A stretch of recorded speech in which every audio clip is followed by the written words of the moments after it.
قربان جاؤں ابو بکر صدیق تیری شان پہ بدر کا معرکہ پیش آیا ہے، عجیب معرکہ اسلام کا، قرآن نے اسے یوم الفرقان کہا ہے، فیصلے کا دن۔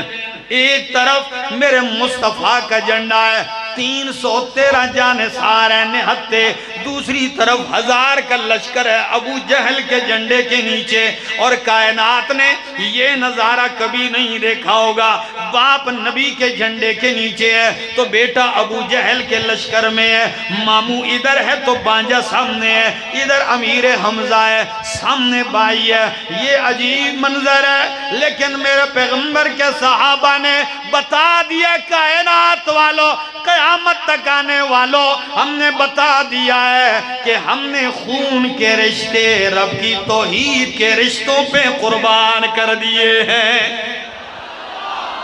جب جنگ میں فتح ہو گئی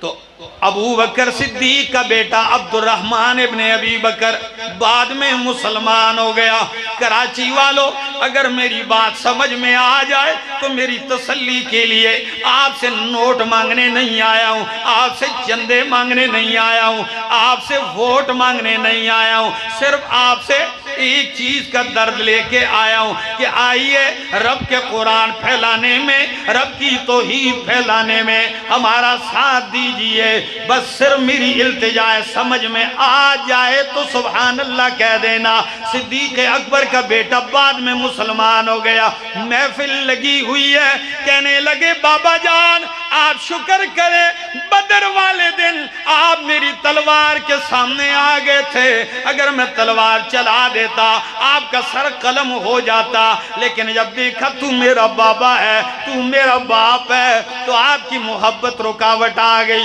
میں نے تلوار پیچھے کر لیا، آپ بچ گئے۔ صدیق اکبر نے کہا او بیٹا شکر میں نہیں، شکر تو ادا کر، اللہ کی قسم ہے اگر تو میری تلوار کے سامنے آ جاتا تو میں یہ نہ دیکھتا کہ تو میرا بیٹا ہے، میں تیری گردن اڑا دیتا، اس لیے کہ اس دن تو میرا نہیں تھا، میرے تو وہ تھے جو میرے محمد کے جھنڈے کے نیچے کھڑے تھے۔ وہ تو کہتے تھے نا جو جان مانگو تو جان دیں گے، جو جان مانگو تو جان دیں گے، جو مال مانگو تو مال دیں گے، مگر یہ ہم سے نہ ہو سکے گا، محمد کا جاہو جلال دیں گے، یہ ہم سے نہیں ہو سکے گا۔ آئیے رب کی توحید پہ آ جائیے، رب کے قرآن پہ آ جائیے، یہ میں مانتا ہوں، لیکن کیا کریں جب رب کا قرآن انسان سمجھتا ہے نا آٹومیٹک سارے حقوق سمجھ میں آ جاتے ہیں، باپ کا حق کیا ہے، ماں کا کیا ہے، بیٹی کا کیا ہے، بیوی کا کیا ہے، پڑوسی کا کیا حق ہے۔ یہاں تک قرآن نے بتایا کہ سفر کرتے ہو آپ کے ساتھ سیٹ کے اوپر بیٹھنے والا ساتھ میں اس کا کیا حق ہے، وَالصَّاحِبِ بِالْجَنْبِ، آپ کے پہلو میں بیٹھنے والا۔ میں ایک دن مجھے اس آیت کی سمجھ میں نہیں آئی، بہت پہلے کی بات ہے، طالب علم تھا، کراچی سے سفر کر کے جا رہا تھا ہری پور، تو کوچ میں بیٹھا ہوا تھا بس میں، تو ہر بس کی سیٹ میں اتنی گنجائش ہوتی ہے کہ آپ جب تھک جائیں تو سیٹ پیچھے کر سکتے ہیں کمر ذرا سیدھی کرنے کے لیے۔ تو میری پچھلی سیٹ کے اوپر ایک بوڑھا بابا بیٹھا ہوا ہے، ساتھ اس کا بیٹا ہے۔ اب خدا جانے بابا اس کا دماغی کوئی توازن تھا یا کیا تھا، لیکن جیسے ہی میں سیٹ پیچھے کرتا وہ دونوں ٹانگیں سیٹ کے اوپر رکھتا، کہتا نہیں پیچھے نہیں، سانس میرا بند ہو جاتا ہے، میں پھر آگے کر لیتا۔ میں نے کہا جب یہ آنکھ لگ جائے بابا جی سو جائے تو چلو میں پیچھے کر لوں گا۔ اب جیسے ہی وہ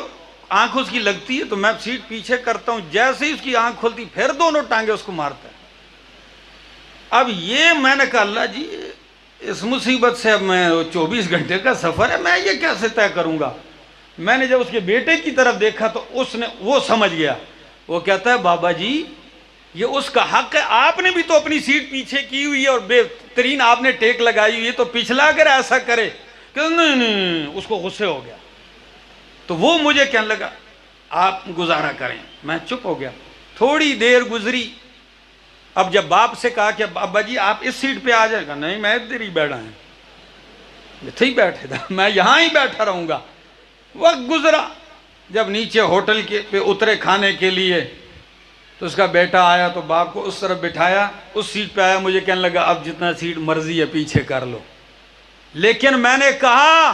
واہ قرآن، قربان جاؤں اللہ، 14 صدیاں پہلے جہاں بس کا تصور بھی نہیں تھا، رب نے حقوق بیان کیے ہیں۔ تو جس رب نے یہاں تک کے حقوق بیان کیے ہیں، کیا والدین کے حقوق قرآن میں نہیں ہوں گے؟